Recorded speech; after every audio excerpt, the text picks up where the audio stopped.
मैं डायरेक्टर हूँ L1 coaching Varanasi और एक्स नॉर्दर्न फाउंडेशन। मैं बायोलॉजी का हेड ऑफ डिपार्टमेंट हूँ कोचिंग में। मैं आप लोगों को बायोलॉजी पढ़ाऊँगा। मैं आपको बायो का मेंटर हूँ। इसमें मैं इसलिए इतना डिटेल बता रहा हूँ, आपको अपना इंट्रो दे रहा हूँ, क्योंकि इसमें कुछ बच्चे नए होंगे, क्योंकि आज नया बैच स्टार्ट हुआ तो कुछ बच्चे न्यू होंगे, इसलिए मैं इंट्रोडक्शन दे रहा हूँ। हालांकि इसमें बहुत से ऐसे पुराने भी बच्चे हमारे हैं जो हमें ऑलरेडी मुझसे कई महीनों से पढ़ भी रहे हैं। आज हम लोग सेल में सेल साइकिल या सेल डिवीज़न, ये चैप्टर है सेल बायोलॉजी में।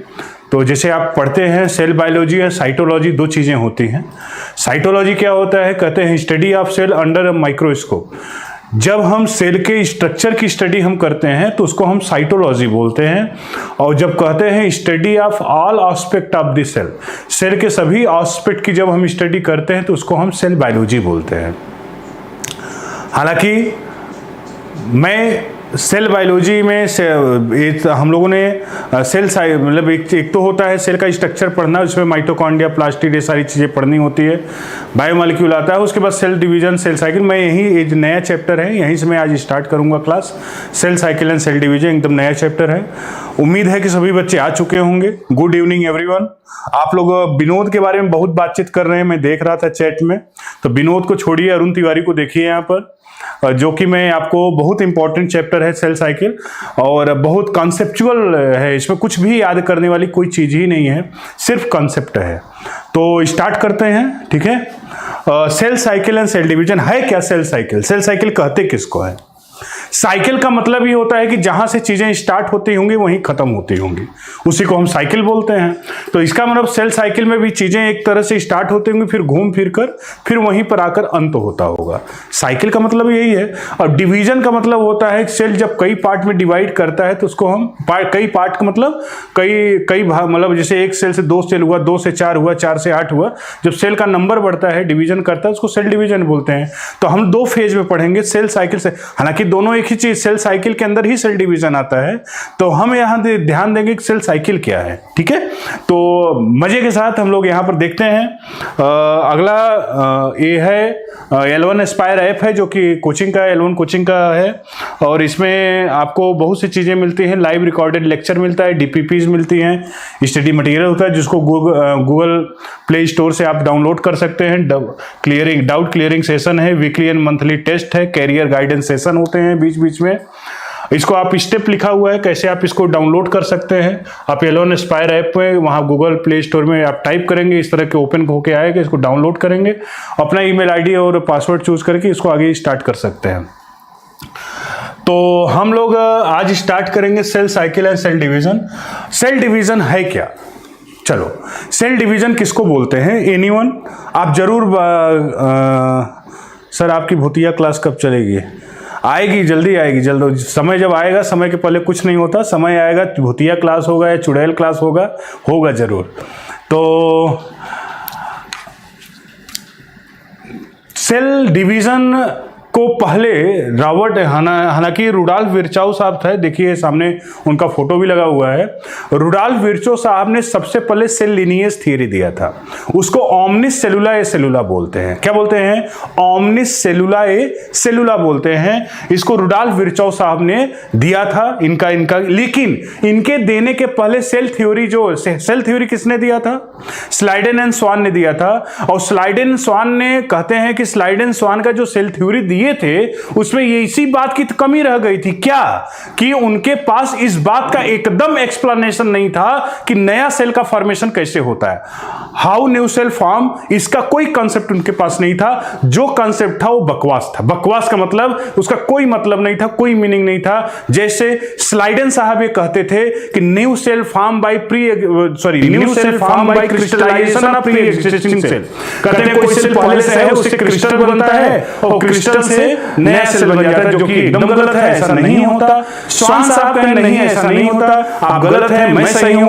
उनका कहना था कि new cell are form by budding of new cell are form by budding of pre existing cell. कहते हैं जो पहले से मौजूद सेल होता है उसमें एक बड निकलता है, मतलब एक आउटग्रोथ निकलता है और उस वही बड अलग हो जाता है, और जब बड अलग हो जाता है तो वही नया सेल में कन्वर्ट हो जाता है, तो बडिंग हो गया। तो मतलब न तो सेल थ्योरी जो स्लाइडेन स्वान साहब ने दिया था बच्चों, न तो स्लाइडेन के पास कायदे से उनका एक्सप्लेनेशन था, और न तो स्वान के पास था।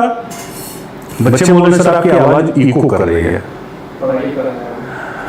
तो सही कर रहे हैं, इको नहीं करेगी, सही करवा रहे हैं, कर रहे हैं। वॉइस डबल हो रही है।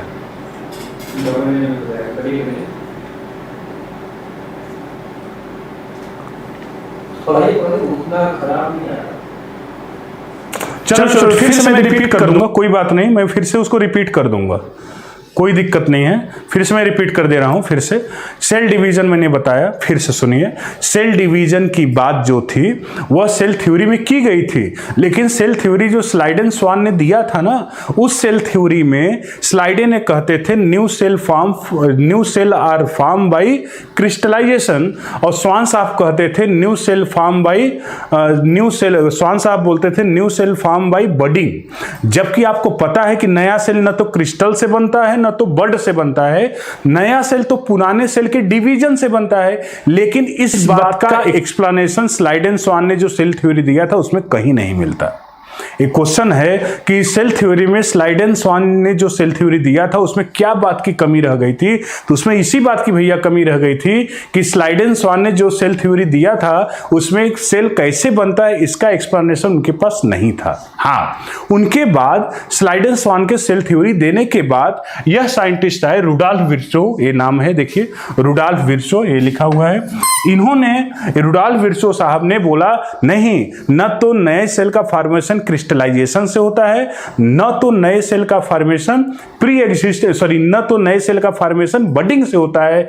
नया सेल का फॉर्मेशन पुराना जो सेल होता है उसके डिवीजन से होता है। तीनों ने बोला था all new cells arises from pre existing cell, मतलब सभी नए सेल पुराने सेल के डिवीजन से आते हैं। इसी को उन्होंने लिखा था, इसको लिखते चलिएगा, आप लोग नोट्स जरूर बनाइएगा। इसी को उन्होंने लिखा था सेल लीनिएज थ्योरी। क्या लिखा था? Cell lineage theory. Cell lineage theory, या इसी को बोलते हैं बच्चों ऑमनिस सेलुला ए सेलुला, ग्रीक ये वर्ड है। तो ऑमनिस सेलुला ए सेलुला जो होता है इसका मतलब होता है new cell are form by division of pre existing cell. New cell are form by division of pre existing cell. नया सेल जो होता है पुराने सेल के डिवीजन से बनता है। इस बात को रुडॉल्फ विर्चो साहब ने बताया था, इसको आप नोट कर ले। तो यह बात सेल डिवीजन की में आती है, new cell are form by division of pre existing cell. चलो सेल साइकिल हम लोग पढ़ेंगे। सेल साइकिल है क्या बच्चों? देखो आराम से समझो, कोई इसमें कोई बहुत बड़ा चीज नहीं पढ़ाने जा रहा हूं, बहुत सिंपल है। बस आप कहानी की तरह इसको सुनिए और आपको याद हो जाएगा, ठीक है?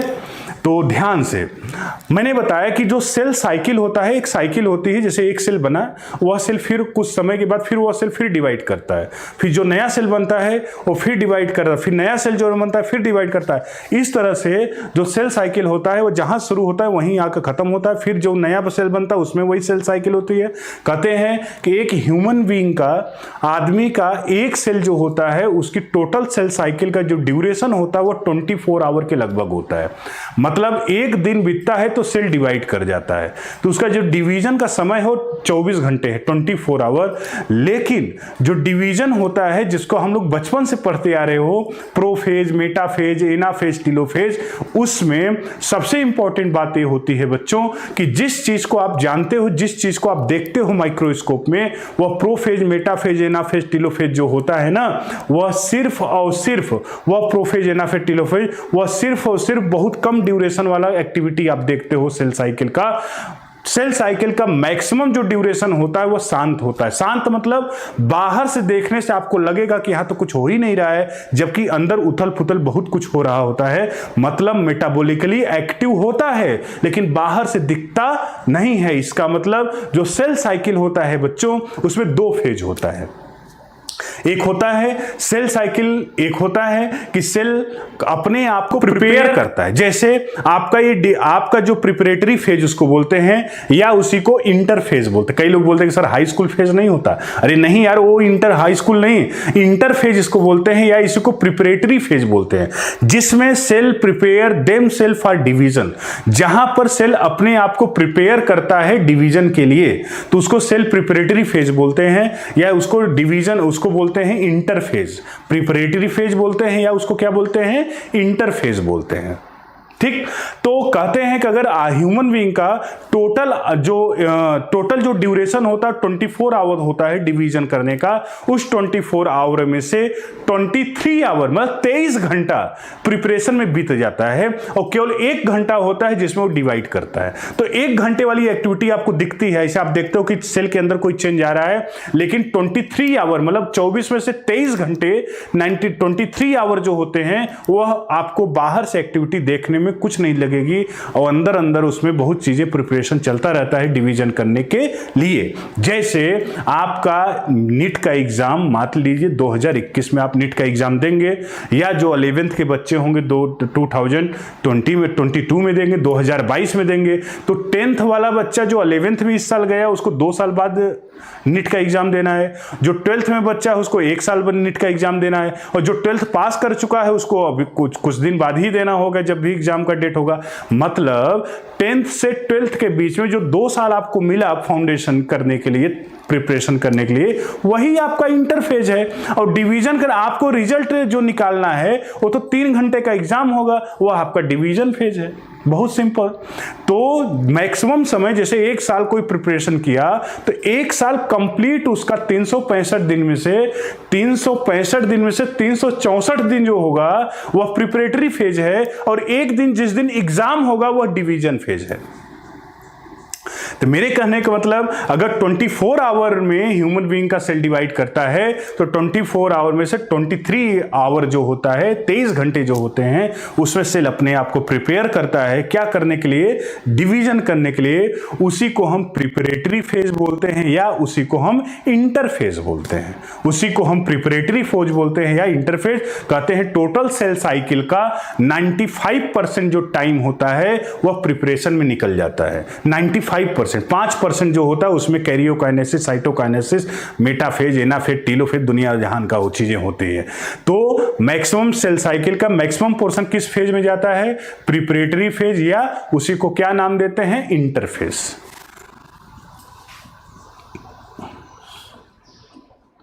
चले आप यहां पर देखिए, हालांकि ये सेल साइकिल लिखा हुआ है, कट गया हुआ है, कोई बात नहीं, आपको दिख रहा होगा यहां पर आप देखिए G1 फेज है। हालांकि यहां पर लिखा है सेल साइकिल में cell growth, DNA replication and cell division. Note कर लीजिए, यही आपका नोट्स हो जाएगा, यही आपका नोट्स होगा बच्चों, आप नोट कर लीजिए। Cell growth, DNA replication and cell division occurs in orderly and cyclic manner constituting the cell cycle। मतलब जो पूरी प्रक्रिया होती है जिसमें सेल डीएनए का रेप्लिकेशन होता है, सेल ऑर्गेनेल का डुप्लीकेशन होता है, जैसे एक माइटोकॉन्ड्रिया 2 माइटोकॉन्ड्रिया बनेगा, एक न्यूक्लियस है 2 न्यूक्लियस बनेगा, एक डीएनए है तो 2 डीएनए बनेगा। तो ये सारी प्रक्रिया जो होती है वो सेल साइकिल के अंदर ही आती हैं।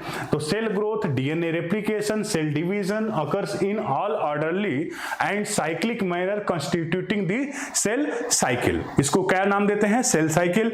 मैं आपको बताता हूं सेल साइकिल में 2 फेज होता है, हालांकि यहां दिख रहा होगा G1 फेज है, S फेज है, G2 फेज है, और फिर देखिए डिवीजन फेज है। यहां पे आप देखिए ध्यान से, ये क्या है, डिवीजन फेज। यहां से लेकर यहां तक इसको प्रिपरेटरी फेज बोलते हैं, और इसको हम नाम देते हैं डिवीजन फेज। अगले स्लाइड में देखिए और क्लियरली मैं आपको बताता हूं।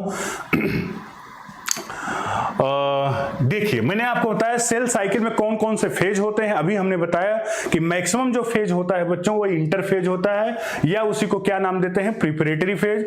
पूरे सेल साइकिल का लगभग 95% जो टाइम होता है वह इंटरफेज में बीतता है। near about 95% of total cell cycle consume in interphase and only near about 5% time use in consume in M phase या उसी को नाम देते हैं डिवीजन फेज। तो मैक्सिमम जो टाइमिंग होती है वो किसकी होती है? इंटरफेज की। और M फेज जो होता है उसको हम क्या नाम देते हैं? Division phase. डिवीजन फेज तो बहुत कम होता है, पहले हम लोग पढ़ेंगे इंटरफेज। तो सेल साइकिल ये दोनों कुल अगर मैं एक स्ट्रक्चर से आपको समझाऊं तो देखो यहां पर ध्यान दो, G1 है, फिर GS है, फिर G2 है, फिर M फेज है और फिर G1 है। ये सेल साइकिल है, यही पूरा कंप्लीट सेल साइकिल है, सीधा सीधा, कोई लाग लपेट नहीं। G1 फेज हुआ, S फेज हुआ, G2 फेज हुआ। यह G1 से लेकर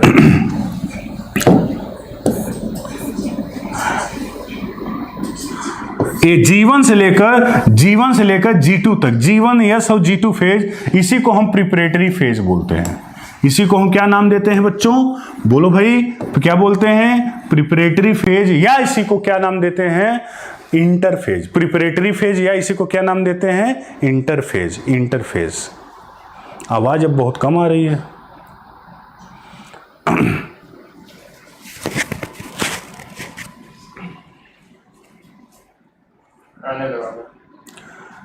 आ रही है आवाज, मैं रिपीट तो कर रहा हूं, कई बार बोल रहा हूं। अब आवाज आ रही है आप लोगों को?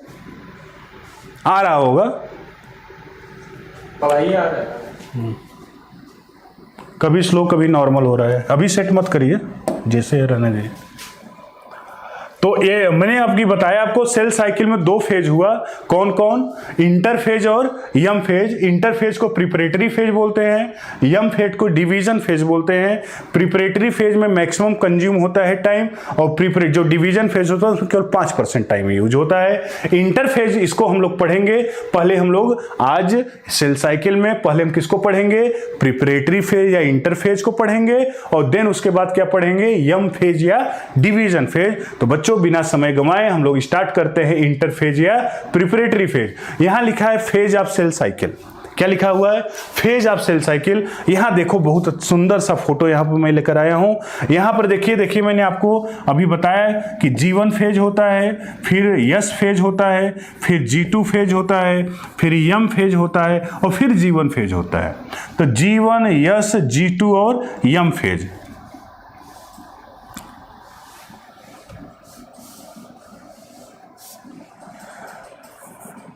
G1, S और G2 और M फेज होता है।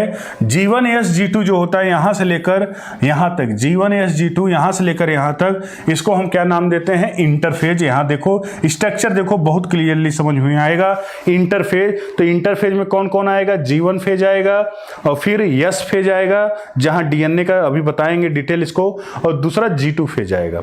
तो फर्स्ट गैप फेज इसको बोलते हैं, इसको सेकेंड गैप फेज बोलते हैं, और इसको S फेज या सिंथेटिक फेज बोलते हैं। तो G1 phase, S phase and G2 phase, ये तीन फेज होते हैं जो कि इंटरफेज के पार्ट हैं, और जो डिवीजन फेज होता है उसमें M फेज आता है। यह जो पोर्शन होता है ये आप खुद ही देखिए, पूरा कंप्लीट सेल साइकिल है। यहां से स्टार्ट हुआ, ये यहां आकर खत्म हुआ, एक कंप्लीट सेल साइकिल है, कंप्लीट सेल साइकिल है। और इसमें आप सेल साइकिल में आप देखिए केवल इतना सा जो पोर्शन है वह डिवीजन फेज में आता है। मैक्सिमम पोर्शन जो होता है वह किस में आता है? प्रिपरेटरी फेज, या उसको हम क्या नाम देते हैं? इंटरफेज। उसको क्या बोलते हैं? इंटरफेज। क्लियर हुआ होगा? तो हमने बताया सेल साइकिल में दो पार्ट होता है। सेल साइकिल में कितने पार्ट बच्चों? दो पार्ट होता है। कौन कौन सेल साइकिल में कौन कौन से पार्ट होते हैं? तो आप बोलिएगा सर, पहला पार्ट तो होता है सेल साइकिल में इंटरफेज, दूसरा होता है डिवीजन फेज। जो इंटरफेज होता है उसमें तीन फेज होता है, G1 फेज, S फेज और G2 फेज। अरे कई बार तो एग्जाम में केवल इसका सीक्वेंस ही पूछ देता है।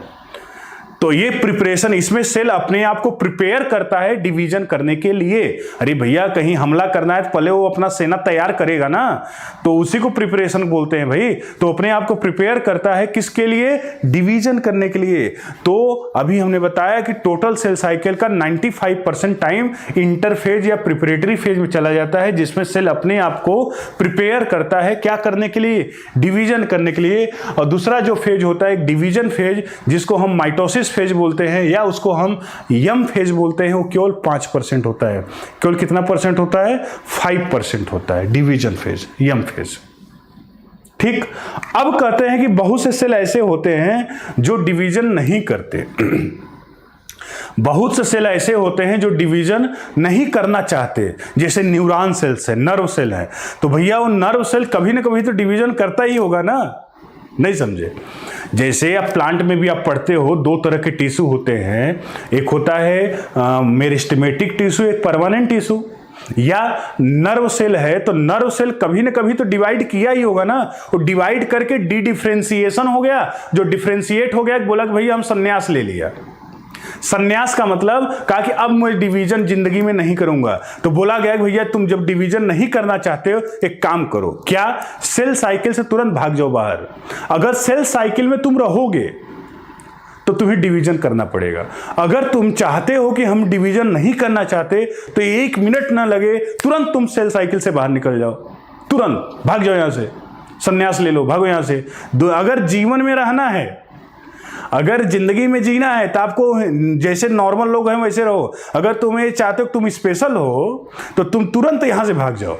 तो भाग का बेचारा कहां चला जाता है? G0 फेज में। देखो यहां, देखो यहां, देखो G0 फेज कहां चला जाता है? G0 फेज में। तो कहते हैं जो सेल डिवाइड नहीं करना चाहता फर्दर, अगर डिवीजन करना है तो तुम रहो, कोई दिक्कत नहीं है, हमें सेल साइकिल के अंदर रहो। लेकिन अगर डिवीजन नहीं करना चाहते हो तो तुम कहां निकल जाओ?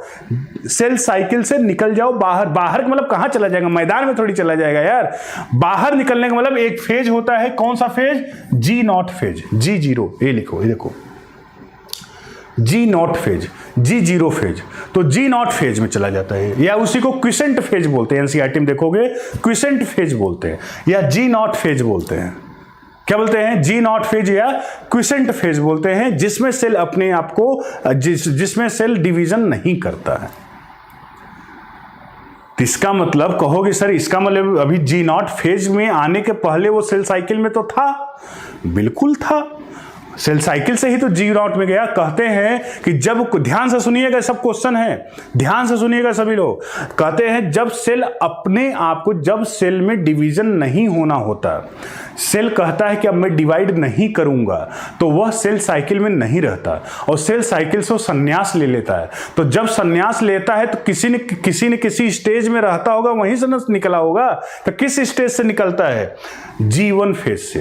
कहता है G1 फेज जो होता है, वह G1 फेज से सेल अपने आप को बाहर निकाल लेता है। कहता है भैया अब हमसे डिवीजन नहीं होगा, मुझे माफ करिएगा, हम डिवीजन नहीं करेंगे। कहें ठीक है, निकल जाओ बाहर। तो निकल जाओ बाहर मतलब कहां से निकलता है? G1 फेज से, अरे जीवन जिंदगी से। अगर तुम्हें डिवीजन नहीं करना, G1 फेज कहते हैं, क्वेश्चन आता है कि जो सेल G0 फेज में आ जाते हैं वो कौन सेल साइकिल के किस स्टेज से बाहर निकलते हैं? तो बोलिएगा G1 फेज से बाहर निकलता है। जैसे मान लीजिए कोई आया, कोई दोस्त आपका मिला, आप सोचे मैं साधु हो जाऊंगा, मैं चल रहा हूं हिमालय पर्वत पर तपस्या करूंगा, चलो ठीक है, संन्यास ले लिया, G0 फेज में चला गया, कोई दुनियादारी मतलब नहीं, शांति से जाकर बैठ गया कि हमें डिवीजन नहीं करना है भैया, चलो ठीक है। फिर बाद में उसको घर की याद आने लगी, तो बोला कि यार ये तो गलती हो गई, चलो चलते हैं घर। तो जब उसको फिर से डिवीजन करने के लिए होगा, मान लीजिए नर्व सेल तो डिवीजन करने नहीं आता, लेकिन आप तो पढ़े होंगे कि प्लांट में परमानेंट टिश्यू जो होते हैं वो डिवीजन नहीं करते। तो मेरिस्टेमेटिक टिश्यू, जब जो भी टिश्यू फर्दर डिवाइड नहीं करते उनको परमानेंट टिश्यू बोलते हैं। लेकिन कभी कभी सेकेंडरी मेरिस्टेम भी तो पढ़ते हैं हम लोग, तो वहां पर क्या होता है कि परमानेंट टिश्यू में फिर से डिवीजन करने की क्षमता आ जाती है। अगर कोई सेल G0 फेज में चला गया है और उसमें फिर से डिवीजन करने की क्षमता आ जाती है, तो वह सेल साइकिल में इंटर करता है। कहां से? G1 फेज से। इसका मतलब सेल को डिवीजन नहीं करना है तो G1 फेज से ही बाहर जाएगा, और उसको फिर से डिवीजन करने का मन करेगा तो G1 फेज से ही सेल साइकिल के अंदर इंटर करेगा। मतलब कोई सेल को डिवीजन नहीं करना है तो भी G1 से ही बाहर जाएगा, और डिवीजन फिर से करना है तो फिर से वो G1 में अंदर आएगा। क्लियर हुआ? तो मतलब सेल अपने सेल से जो सेल फर्दर डिवाइड नहीं करते वह अपने आप को सेल साइकिल से विथड्रा कर लेते हैं, मतलब हटा लेते हैं। किस पॉइंट से? G1 फेज से। और फिर से अगर उसको डिवीजन करना है तो किस पॉइंट से सेल साइकिल के अंदर इंटर करते हैं? G1 फेज से। मतलब G1 फेज से ही बाहर निकलेंगे और G1 फेज से ही अंदर आएंगे। तो कहते हैं कि इसका मतलब सर ये तो बड़ा बड़ा सही चीज बताए आप, क्या कि इसका मतलब सर नर्व सेल कभी ना कभी डिवीजन किया ही होगा। अरे भैया सेल साइकिल से ही तो बाहर निकला है। कोई बोले कि फलाने साधु वो बंदा साधु है, संत है, वो मतलब सन्यास ले लिया है। तेरी भैया सन्यास लिया है तो क्या वो समुद्र मंथन में थोड़ी मिला था? वो आदमी वो भी पैदा ही हुआ होगा ना यार, नॉर्मल जैसे ह्यूमन बीइंग पैदा होते हैं, वो भी बच्चे से बड़ा हुआ होगा ना। बाद में उसके मन में आया होगा दुनिया मिथ्या है, जगत बेकार है, दुनियादारी से तो कोई मतलब नहीं है, चलो चलते हैं। तो अरे इसका मतलब कभी न कभी वो बाल्यावस्था तो जिया होगा ना यार। तो अगर हम करें नर्व सेल अब डिवीजन नहीं करता, लेकिन कभी कभी तो डिवीजन करता ही रहा होगा। अरे सिंपल सा बोलो, कभी भी कहा जाता है कभी सास भी तो बहू होती है ना, कभी सास भी तो बहू होती हैं। तो वही बात है कि जो डिवीजन अब नहीं कर रहा है कभी तो डिवीजन कर रहा होगा। अब वो अलग की बात है कि G0 फेज में आ गया है, अब डिवीजन नहीं करेगा। G0 फेज में आने के बाद डिवीजन नहीं करेगा और कहेगा भैया इस G0 फेज में वही आएगा जो डिवीजन नहीं करेगा। साधु वही बनेगा जो घर नहीं जाएगा। अगर घर जाना है तो भाग जाओ यहां से। तो G0 फेज में जो भी सेल होते हैं डिवीजन नहीं करते, उनको डिवीजन फिर से करना है तो फिर से वो G1 फेज में इंटर कर जाए। चलो मैं इसको इस बार मैं जानता हूं मैं रिपीट कर रहा हूं, मैं इस बार रिपीट कर रहा हूं। इतने रिपीट करने के बाद भी देखिएगा, अभी मैं क्वेश्चन कराऊंगा, एक्सरसाइज करूंगा, इसी क्वेश्चन को पूछूंगा, आप गलत करेंगे। मैं बता रहा हूं ना, बहुत कंफ्यूजन होता है।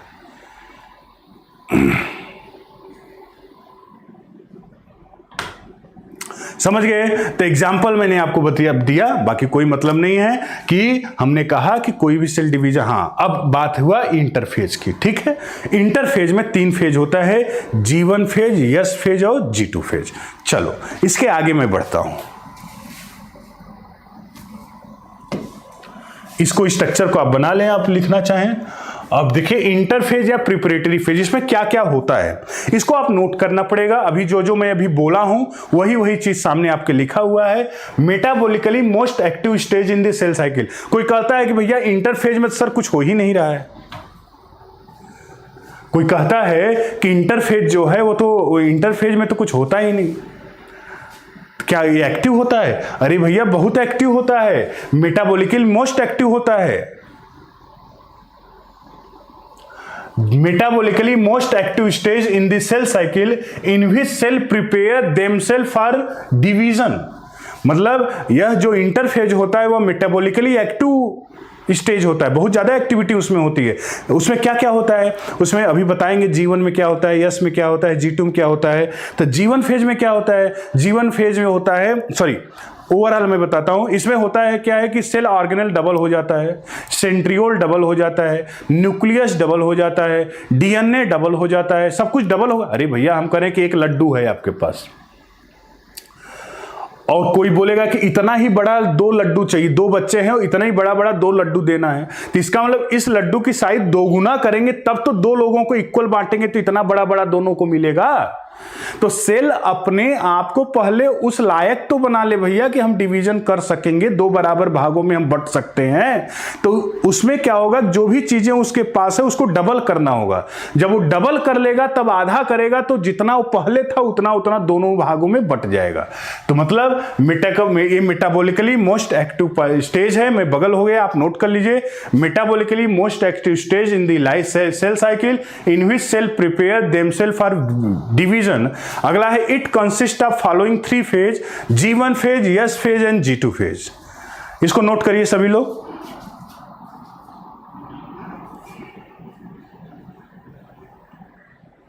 सभी लोग नोट करें प्लीज।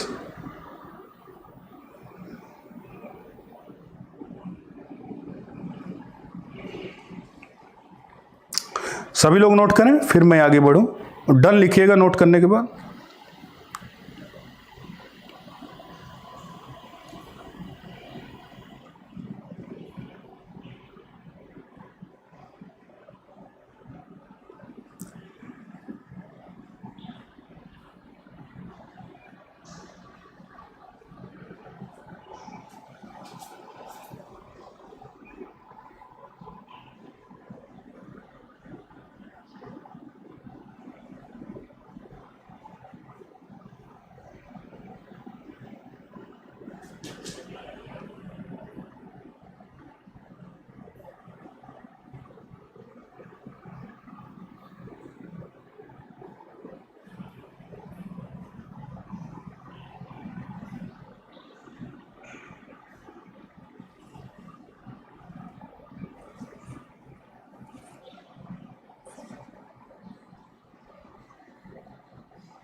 हो गया?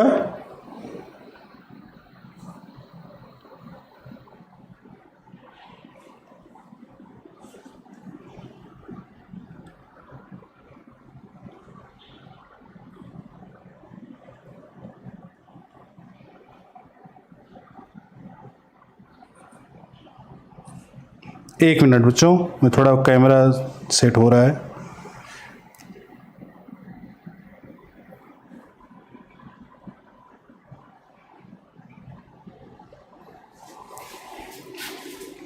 हो गया होगा आप लोगों का? चलो तो क्यों लिखा है कि sir G naught phase G one phase से एसोसिएटेड होता है? नहीं कनिष्का, कोई मतलब नहीं है। बस ये है कि जी नॉट फेज वह एक क्लास है जिस क्लास में जिसको डिवीजन नहीं करना है उस रूम में चला जाता है। जी नॉट फेज में डिवीजन करना है फिर उस रूम से निकलता है। तो जी नॉट फेज से जीवन से कोई मतलब नहीं है। ठीक है, ओके। चलिए अब यहां पर आते हैं इंटरफेज या प्रिपरेटरी फेज। इसकी स्ट्रक्चर को एक बार देखो, मैं एक आप बड़ा मेहनत करके लाया हूं।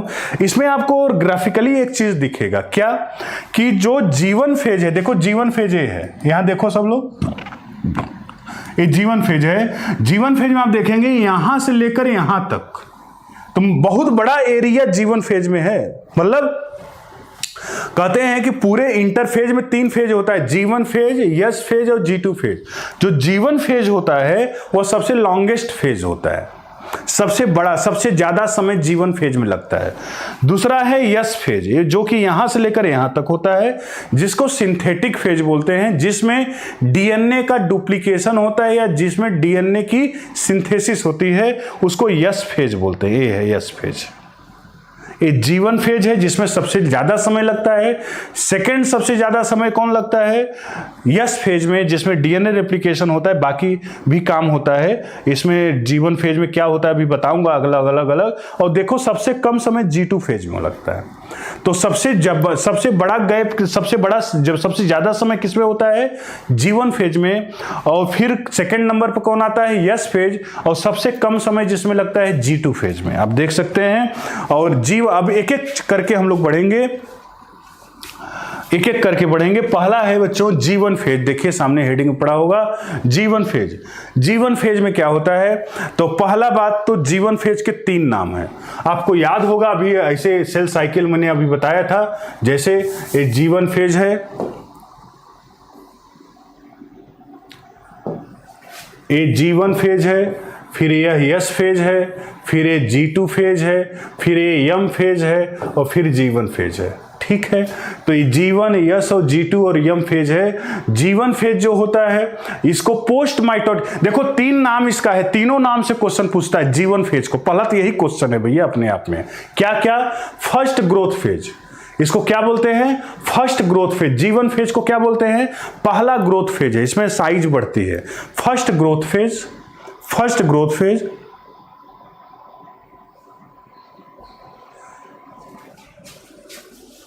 श्रीकांत मौर्य जी, आप कुछ ज्यादा जानना चाहते हैं बेटा, तो आपको गायब करना पड़ेगा।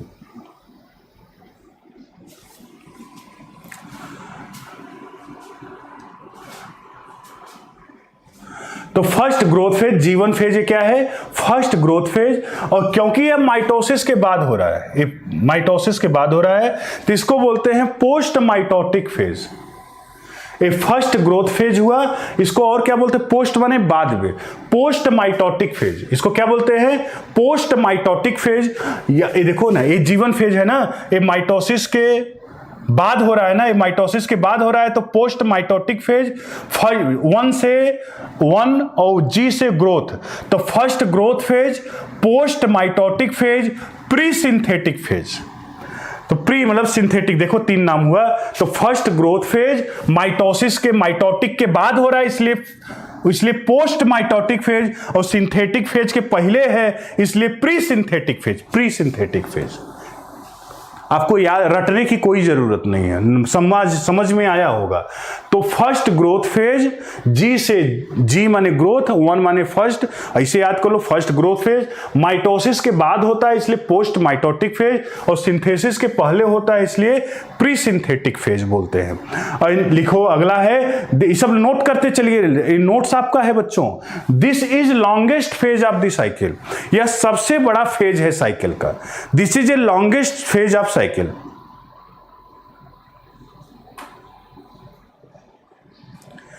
दिस इज आपके एग्जाम में जीवन फेज को किसी एक नाम से पुकारा जाता है, या तो बोलेगा फर्स्ट ग्रोथ फेज, या बोलेगा पोस्ट माइटोटिक फेज, और या तो बोलेगा प्री सिंथेटिक फेज। तीन में से कोई एक नाम देगा। This is longest phase of the cycle. और कहते हैं जीवन फेज जो होता है वो सबसे बड़ा समय, सबसे ज्यादा टाइम उसमें लगता है, इसलिए इसको क्या बोलते हैं? This is longest phase of cycle. This is longest phase of cycle. चलिए अगला है fast dividing cell like embryonic cell, G one phase is short. जो बहुत तेजी से सेल डिवाइड करते हैं उसमें जीवन फेज जो होता है वो बहुत लंबा नहीं होता, बहुत कम समय के, क्योंकि जल्दी जल्दी होता है। तो जो सब में नहीं, जो बहुत, जैसे एम्ब्रियोनिक सेल है बहुत जल्दी तेजी से डिवाइड करता है, तो जो सेल बहुत तेजी से डिवाइड करते हैं उन सेल में जीवन फेज छोटा होता है।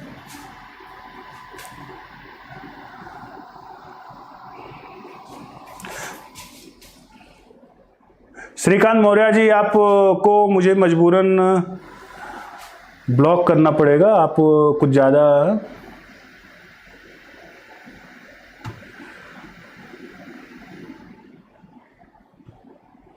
आप पढ़ाई से मतलब नहीं है तो आप मत पढ़िए भैया।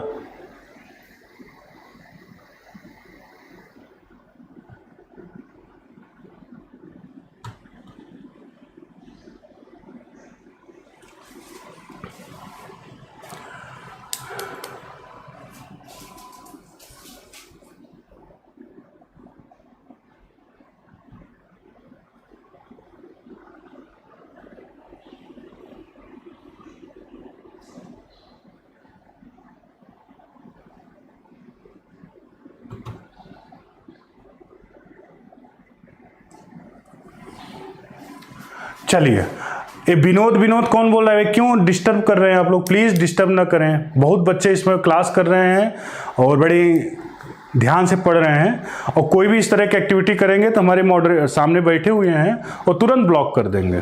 पढ़ना है तो आप पढ़ें, ज्ञान लें, नहीं तो आप जा सकते हैं। विनोद का नाम यहाँ न लेना, एजुकेशन चैनल है, मजाक करने का चैनल नहीं है, सॉरी। पढ़ाई, आप लोगों को लगता नहीं कि कोई इतना मेहनत से चीजें बता रहा है उसमें इस तरह की एक्टिविटी करते हैं?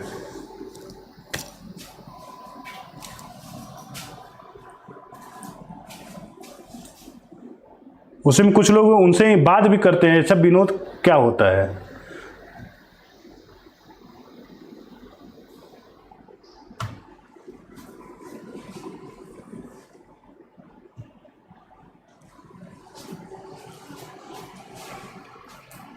चलो, तो मैं जीवन फेज में बता रहा था, जीवन फेज में fast dividing cell like embryonic cell G one phase में क्या होते हैं? शॉर्ट होते हैं। ठीक है, ठीक है। All the preparation of DNA replication occurs in G one phase. DNA replication के लिए जितने प्रिपरेशन होते हैं, डीएनए रेप्लिकेशन इसी के बाद ही तो होता है, जीवन के बाद यस फेज आता है ना, और यस फेज में डीएनए रेप्लिकेशन होता है। तो कहते हैं कि डीएनए रेप्लिकेशन के लिए जितनी प्रिपरेशन होती हैं वो सब प्रिपरेशन किस में होता है? जीवन फेज में ही हो जाता है। ठीक है, अगला, all cell organelle become double during G one phase. एक एक्सेप्ट नहीं, एक्सेप्ट है, गलती से लिख दिया है टाइपिस्ट। एक्सेप्ट लिख लो, इसको सब पॉइंट लिखो। एक्सेप्ट सेंट्रियोल, सेंट्रियोल को छोड़कर सभी सेल ऑर्गेनल यहां डबल हो जाते हैं। माइटोकॉन्ड्रिया, प्लास्टिड, जितनी चीजें होती हैं तो सभी यहां पर डबल हो जाते हैं। माइटोकॉन्ड्रिया, प्लास्टिड, सभी चीजें। तो all the cell organelle become double during G one phase, G one phase में सभी सेल ऑर्गेनेल डबल हो जाते हैं एक्सेप्ट सेंट्रियोल को, सेंट्रियोल को छोड़कर जितने सेल ऑर्गेनेल होते हैं सब यहाँ पर डबल हो जाते हैं। ये सब नोट करके डन लिखिए तो फिर आगे बढ़ूं मैं, ये सब इंपॉर्टेंट है आपके लिए।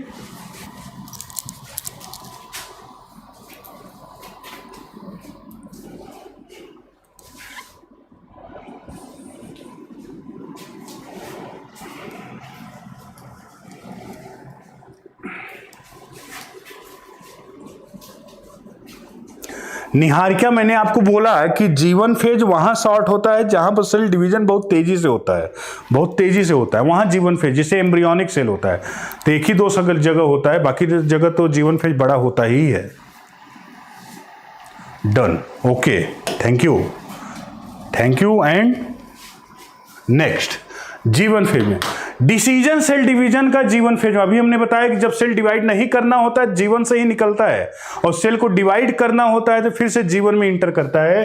तो decision of cell division occurs in G one phase, ये सब नोट करते चलो। जो सेल का डिवीजन करने का डिसीजन होता है वो किस फेज में होता है? जीवन फेज में होता है। Cell which do not divide withdraw themselves from cell cycle in G one phase and enter in quiescent stage is called G naught phase. वही जो मैं अभी आपको समझा रहा था आधे घंटे से, वही चीज है कि जिस सेल को डिवाइड नहीं करना है वह अपने आप को जीवन फेज से बाहर निकाल लेते हैं और किस फेज में घुस जाते हैं? जी नॉट फेज में घुस जाते हैं। और G naught cells are unable to re enter the cell cycle.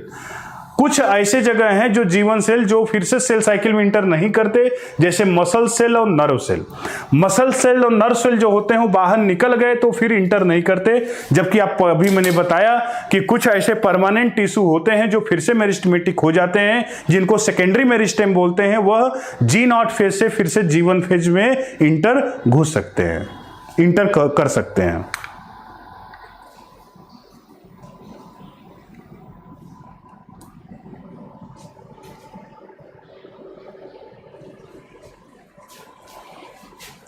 ये नोट करिए, ये जीवन फेज में सब आएंगे, इसको भी नोट करो, सभी लोग इसको नोट करिए। 3 पॉइंट है, फर्स्ट, सेकंड एंड थर्ड, तीनों पॉइंट नोट करें प्लीज।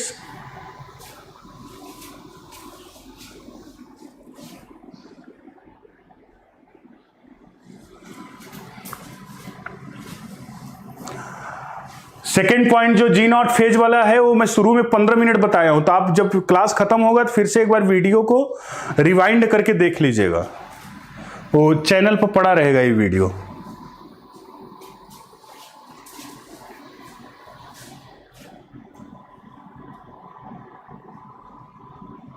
हो गया, डन। सिप्रा पॉल ने लिखा है done, thank you, okay okay. चलो नेक्स्ट जीवन फेज, इसी में अगला ही है। Some cells in G naught like hepatocytes can re enter in cell cycle through G फेज। जैसे हिपेटोसाइट्स होते हैं वो जी नॉट फेज में चले जाते हैं तो जीवन फेज में इंटर कर सकते हैं, लेकिन पिछला अभी हमने बताया कि कुछ ऐसे सेल होते हैं जैसे मसल सेल है और नर्व सेल है, ये जी नॉट फेज में जाने के बाद जीवन फेज में इंटर नहीं कर पाते। तो मसल्स और नर्व सेल इंटर नहीं कर पाते, जबकि जो हिपेटोसाइट्स होते हैं, लीवर के जो सेल्स होते हैं, वो जी नॉट फेज में जाने के बाद फिर से जीवन फेज में इंटर कर सकते हैं। अगला, normally cell proceed to mitosis with interruption when it has enter in S phase. मतलब इसके बाद जब जीवन फेज में इतनी चीजें होती हैं, इसके बाद सेल किस में इंटर कर जाता है? यस फेज में इंटर कर जाता है। किस में इंटर कर जाता है? यस फेज में इंटर कर जाता है, यस फेज में। यस फेज का दूसरा नाम है सिंथेसिस फेज। क्या नाम है? यस फेज को क्या नाम देते हैं? सिंथेसिस फेज बोलते हैं, synthesis phase. S phase is also known as synthesis phase. और सिंथेसिस फेज में ध्यान रखिएगा, इसमें सिर्फ और सिर्फ एक काम होता है, क्या? दो काम होता है। डीएनए का रेप्लिकेशन होता है। एक डीएनए है तो 2 डीएनए बन जाएगा, 2 डीएनए है तो 4 डीएनए बन जाएगा, 4 डीएनए है तो 8 डीएनए बन जाएगा।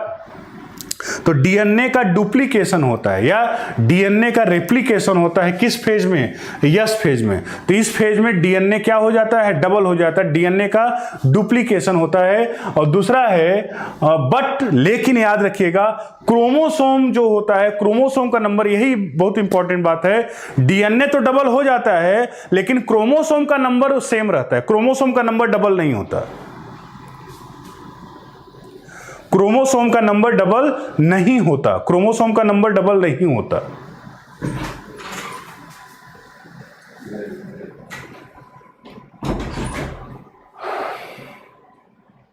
तो बच्चों याद रखना कि डीएनए जो रेप्लिकेशन होता है, डीएनए रेप्लिकेशन जो होता है वह इसी में यस फेज में, सिंथेसिस फेज में डीएनए का रेप्लिकेशन होता है।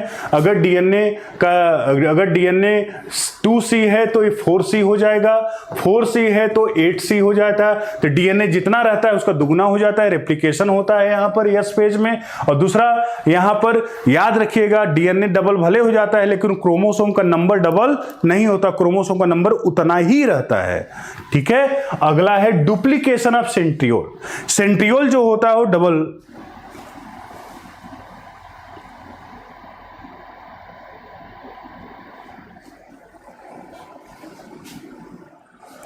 ओके मैं लास्ट, कई बच्चे बोल रहे हैं लास्ट स्लाइड फिर से शो कर दीजिए, कर दे रहा हूं, ये देख लीजिए, लिख लीजिए इसको।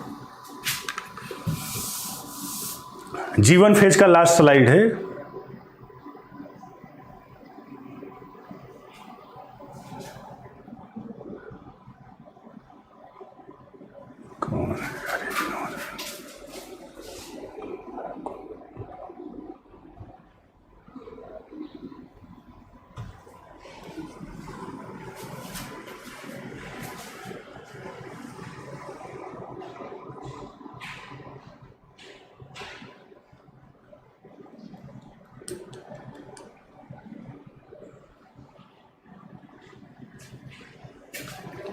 चलिए आगे बढ़े। ओके, यस फेज में भी हमने बताया बच्चों कि यस फेज में डीएनए का in this period DNA replication occurs, concentration of DNA become double, but number of chromosome remain same, chromosome का नंबर उतना ही रहता है। और तीसरा है डुप्लीकेशन ऑफ सेंट्रियोल अकर्स, जो सेंट्रियोल होता है वो डुप्लीकेशन हो जाता है, मतलब सेंट्रियोल डबल हो जाता है यहाँ पर। Duplication of centriole occurs, duplication of centriole occurs.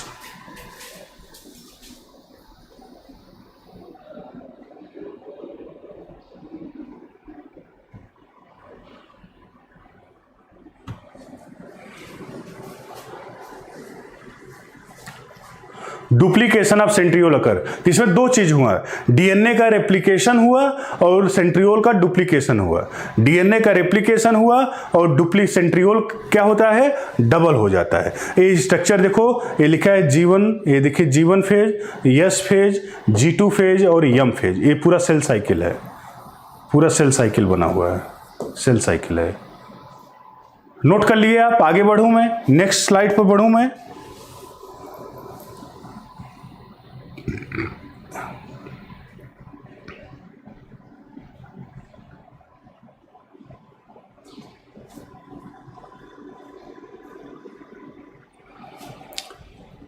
Next G2 phase से, G2 फेज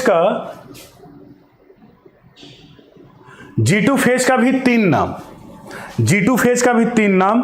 अभी आपको याद होगा, ये हमेशा याद है, बार बार मैं क्यों लिख रहा हूं, मैं अपना प्रैक्टिस नहीं कर रहा हूं भाई, आप लोगों को याद दिलाने के लिए। ये जीवन फेज, यस, ये कई बार तो सीक्वेंस ही पूछ देता है एग्जाम में। तो जीवन फेज, यस फेज हो गया, G2 फेज, इसका तीन नाम क्या क्या आप बताओ। जैसे जीवन फेज का तीन नाम था, इसका तो एक ही नाम था, सिंथेसिस फेज। इसका तीन नाम था, post mitotic phase, pre synthetic phase, first growth phase. इसका क्या नाम हो जाएगा, second growth phase, post synthetic phase, pre mitotic phase, post synthetic phase, pre mitotic phase, second growth phase.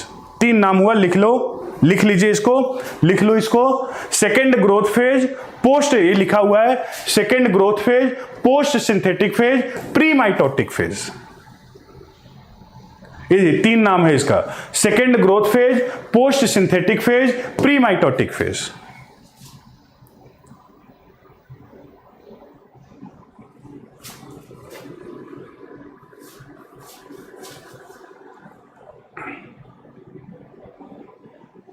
Note कर लिए,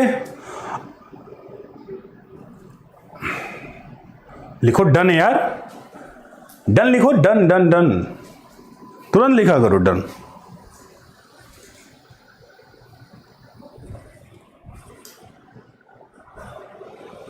डन लिखो, ओके।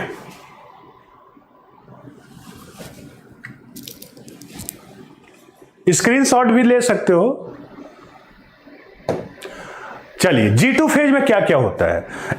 इन दिस फेज लिखा हुआ है, इस फेज में आरएनए का, इस फेज में आरएनए प्रोटीन का, आरएनए का रेप्लिकेशन होता है, सॉरी आरएनए का ट्रांसक्रिप्शन होता है, प्रोटीन की सिंथेसिस होती है और ट्यूबुलिन प्रोटीन बनता है जो कि स्पिंडल फाइबर बनाने के काम में आता है।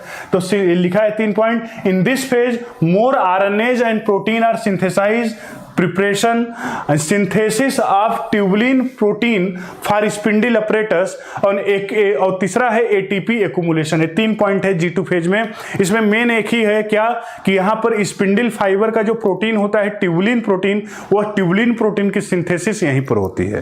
तो ट्यूबुलिन प्रोटीन की सिंथेसिस यहां पर होती है, ट्यूबुलिन प्रोटीन की सिंथेसिस G2 फेज में होती है, ट्यूबुलिन प्रोटीन की सिंथेसिस G2 फेज में होती है।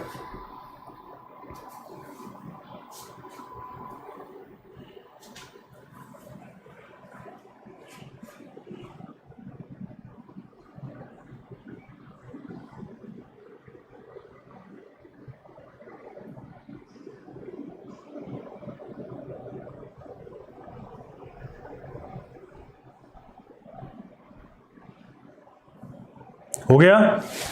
तो ये रहा G2 फेज। तो हमने 3 आज हम लोगों ने इंटरफेज में पढ़ा, G1 फेज, यस फेज और G2 फेज। ये 3 फेज हैं जो कि इंटरफेज के पार्ट हैं, G1 फेज, यस फेज और G2 फेज। और हमें लगता है कि तीनों आपको समझ में आया होगा। मैंने काफी मेहनत किया चिल्ला चिल्ला कर, और मुझे लगता है कि आपको क्लियरली समझ में आया होगा। अगला फेज है यम फेज, या उसको इंटरफेज में 3 चीजें थी। अगला है यम फेज या डिवीजन फेज इसको बोलते हैं। और इस फेज में जब इतनी चीजें हो जाती हैं, प्रिपरेशन सारी हो जाती हैं, G1 फेज बीत जाता है, यस फेज बीत जाता है, G2 फेज बीत जाता है, तब नंबर आता है यम फेज का। यम फेज को डिवीजन फेज बोलते हैं। यम फेज को क्या बोलते हैं? डिवीजन फेज बोलते हैं, डिवीजन फेज बोलते हैं यम फेज को। और कहते हैं in this phase represent the phase when the actual cell division या mitosis occurs in this replicated DNA distributed in daughter cell. हालांकि इतना, जैसे मान लो ये सेल है बच्चों, इसमें डीएनए मतलब नॉर्मली 4 डीएनए होता था। अब इंटरफेज हुआ, तो इंटरफेज जब यहाँ हुआ तो इंटरफेज में क्या हुआ? डीएनए डबल हुआ होगा। तो क्रोमोसोम तो उतना ही रहता है, लेकिन डीएनए 4 डीएनए का डीएनए कितना हो जाता है? 8 डीएनए। और फिर जब इसमें डिवीजन होगा, डिवीजन फेज में 2 सेल बनेंगे तो 4 डीएनए यहाँ चला जाएगा और 4 डीएनए यहां आ जाएगा। इसी को माइटोसिस बोलते हैं, मतलब इक्वेशनल डिवीजन, एक सेल से दो डॉटर सेल बने। तो जब ये 4 डीएनए से 8 डीएनए होगा तब तो 4-4 बटेगा। तो कुल मिला जुला कर यम फेज में 2 फेज होता है। यम फेज इंटरफेज में 3 था, G1 यस G2। अब यम फेज या डिवीजन फेज होता है। डिवीजन फेज में 2 फेज होता है। एक में कैरियोकाइनेसिस होता है जिसमें न्यूक्लियस का डिवीजन होता है, और दूसरा होता है साइटोकाइनेसिस जिसमें साइटोप्लाज्म का डिवीजन होता है। तो 2 होते हैं, कैरियोकाइनेसिस एंड साइटोकाइनेसिस। कैरियोकाइनेसिस में न्यूक्लियस का डिवीजन होता है, साइटोकाइनेसिस में साइटोप्लाज्म का डिवीजन होता है। देखो यहां पर यम फेज या डिवीजन फेज, इसमें 2 फेज हैं। कौन कौन? Division phase involve 2 stage. सामने लिखा है karyokinesis and cytokinesis. Karyokinesis and cytokinesis. Karyokinesis क्या होता है? कहते हैं division of nucleus. Division of nucleus is known as karyokinesis and division of cytoplasm is known as cytokinesis. अगर साइटोप्लाज्म का डिवीजन होता है तो साइटोकाइनेसिस, न्यूक्लियस का डिवीजन होता है तो कैरियोकाइनेसिस। ये स्ट्रक्चर अगर आपको दिख रहा होगा, जरूर दिख रहा होगा, यहां देख लीजिए। ये माइटोटिक फेज है या डिवीजन फेज है। First growth phase, synthesis phase, second growth phase और फिर माइटोटिक फेज या डिवीजन फेज। इसमें कैरियोकाइनेसिस दिखाया गया है। और यहां पर देखिए karyokinesis it correspond to separation of the daughter chromosome into daughter nuclei. दो न्यूक्लियस होते हैं, दो न्यूक्लियस में क्रोमोसोम डिवाइड कर जाते हैं। ये देखिए कैरियोकाइनेसिस, एक से दो न्यूक्लियस यहां देखिए बना, एक से दो न्यूक्लियस बना, इसी को क्या नाम देते हैं? कैरियो वर्ड कहीं आए तो न्यूक्लियस से रिलेटेड होता है, इसको क्या नाम देते हैं बच्चों? कैरियोकाइनेसिस।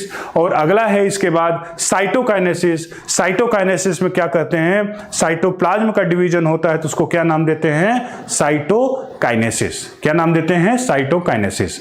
आज बच्चों हम लोग क्लास में, आज हम लोग, कल हमारी क्लास शाम को 6:30 बजे, 6:30 पर फिर मेरी क्लास है कल शाम को 6:30 बजे, सेम समय सेम चैनल। जो बच्चे चैनल सब्सक्राइब नहीं किए हो चैनल तुरंत सब्सक्राइब कर लें, उनको नोटिफिकेशन तुरंत चला जाएगा कि हाँ ये क्लास स्टार्ट हो रही है। और अभी क्लास खत्म नहीं हुई है, अभी तो शुरू हुई है। अब मैं आपका ज्यादा नहीं 5 मिनट समय लूंगा जिसमें हम आपको 5 क्वेश्चन क्विज कराना चाहते हैं जो अभी आज हम लोग सीखे हैं।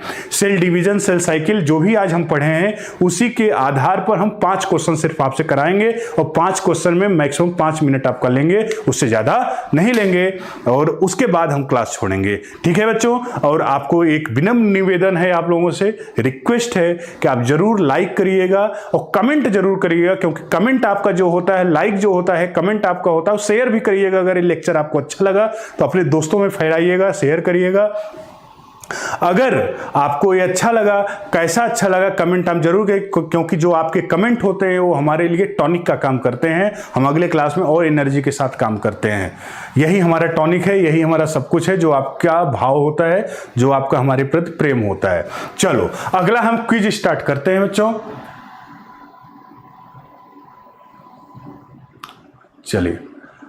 चलिए इसको पढ़िए और ध्यान से आंसर दीजिए। क्वेश्चन नंबर 1 देखता हूं किसका पहला आंसर आता है। मैं हट जा रहा हूं। शैलजा तो तुम हमेशा कर देती हो। Thank you.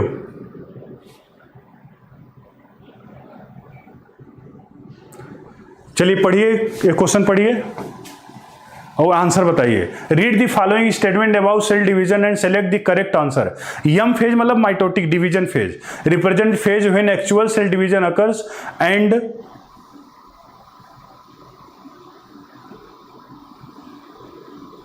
इंटरफेज है, inter between two successive M phase, interphase and interphase phase between two in 24 hour average duration of cell cycle in human cell division proper lasts only about 1 hour. M phase constitute more than 95% of duration of cell cycle. कौन सा answer? बहुत clearly ये है, इसका answer तुरंत आपको बताना पड़ेगा। बहुत सही, पहला सही है, दूसरा सही है, एक गलत है। यम फेज में केवल 5% यूज होता है, केवल 5% यूज होता है, 95% इंटरफेज में यूज होता है। बहुत सही, मुझे बहुत अच्छा लगा। इस पर मैं आपको जरूर क्लैपिंग करूंगा, क्योंकि आपने रियली आप सीख गए। मतलब ये बहुत अच्छा क्वेश्चन है और आप सीख गए, मतलब हमने जो बताया और रिकॉल करके आपने आंसर दिया, ये अच्छी बात है। चलिए यहां आइडेंटिफाई आप करिए और क्या क्या है। ए है, बी है, सी है, डी है।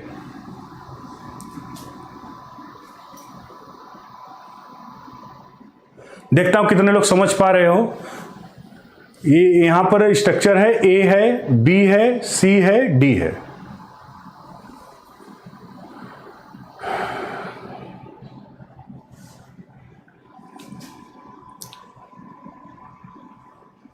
सेकंड का बताओ जल्दी से। बहुत सही, अन्वेषा ने पहला आंसर दिया, बहुत सही, अन्वेषा ने पहला आंसर दिया, ये बिल्कुल सही है। ए जी नॉट फेज है। ये क्या है? जी नॉट फेज। ये G1 है, यह यस है, यह G2 है। वेरी गुड, ए आंसर, बहुत अच्छा, बहुत अच्छा। Select the incorrect statement regarding yes phase of interphase. Select incorrect statement regarding yes phase of interphase. Interphase का यस फेज के रिगार्डिंग आपको इनकरेक्ट स्टेटमेंट बताना है। occurs between G1 and G2 phase. DNA replicate in the nucleus. Centriole duplicate in cytoplasm. As DNA double, number of chromosome also double. कौन सा गलत है इसमें से? इनकरेक्ट बताना है। क्वेश्चन नंबर 3 का देखता हूं पहला आंसर किसका आता है। अन्वेषा का ही आया। वेरी गुड अन्वेषा, बहुत अच्छे, बहुत बढ़िया, बहुत बहुत अच्छे, डी आंसर सही है, डी। एक क्रोमोसोम नंबर जो होता है ना वो सेम रहता है। क्रोमोसोम नंबर क्या रहता है? सेम रहता है। चलो question number 4, human cell in culture so cell cycle to be completed in approximately. अभी चिल्ला चिल्ला के बताएं, ह्यूमन सेल का जो सेल साइकिल होता है कितने समय में कंप्लीट होता है?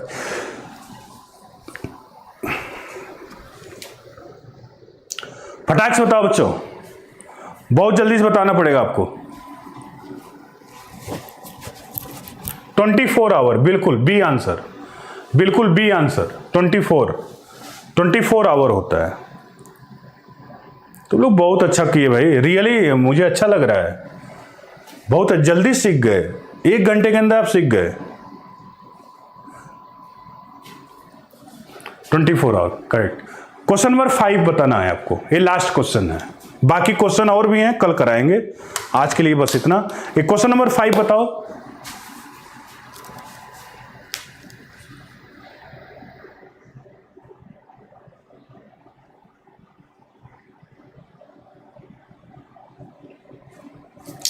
देखता हूं कितना लोग सही करते हो। बहुत सिंपल है ये तो, मैं भी बोला भी था कि कक्षा क्वेश्चन पूछता है। बिल्कुल सही, सी आंसर सही है। G1 phase, S phase, G2 phase, M phase, C answer सही है।